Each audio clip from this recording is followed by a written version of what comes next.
ఎమ్మెల్యేల మార్పులు చేర్పులు కొంతమందిని ఎంపీలుగా పంపించడం, కొంతమందికి సాంతం సీట్ లేకపోవడం, తర్వాత చూసుకుంటానని చెప్పడం, ఇట్లాంటిది ఎవరికి వాళ్ళని పిలిపించి మాట్లాడుతున్నటువంటి దశలో పరుగులు పెట్టుకుంటూ వెళ్తున్నారు వైఎస్ఆర్ కాంగ్రెస్ పార్టీ తరఫున ఎమ్మెల్యేలు. ఇక్కడ ఎవరన్నా ఏదన్నా అనుకుంటారన్నటువంటి ఆలోచనలు ఏమి లేవు. స్వయంగా జగన్మోహన్ రెడ్డి ఈ వ్యవహారాలు చూస్తున్నారు.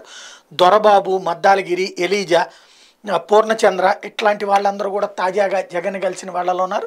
అదే సమయంలో జోగి రమేష్ కూడా కలిశారు. కానీ జోగి రమేష్ వచ్చేటప్పటికి జనసేనకు సంబంధించినటువంటి సుధీర్ అనేటువంటి పామర్ పెడన నియోజకవర్గానికి సంబంధించిన నాయకుడిని తీసుకొచ్చి పార్టీలో చేర్చడానికి, మిగతా వాళ్ళందరికీ కూడా సీట్లకు సంబంధించినటువంటి ఖరారు కాకపోవడం, అంటే ఆల్రెడీ మద్దాలగిరి ప్లేస్లో ఇంతకుముందే చిలకలూరుపేటకు సంబంధించినటువంటి విడుదల రజనీకి ఇచ్చేశారు. ఎలిజా ప్లేస్లో వేరే వాళ్ళకి ఇస్తారు, చంద్రశేఖర్ అని ఆయనకి ఎవరికి ఇస్తారన్నటువంటి ప్రచారం నడుస్తుంది. ఇట్లాంటి దశలో మార్పులు చేర్పులకు సంబంధించి స్వయంగా వాళ్ళని పిలిచి జగన్మోహన్ రెడ్డి మాట్లాడుతూ ఉండటంతో జగన్ నుంచి ఫోన్ వచ్చి ఇదివరకు జగన్ని కలవడం కోసం ఫోన్ కోసం తప్పించేవాళ్ళు ఇప్పుడు జగన్ నుంచి ఫోన్ వచ్చిందంటే తమ సీటుకి ఎసరని భయపడుతున్నారు.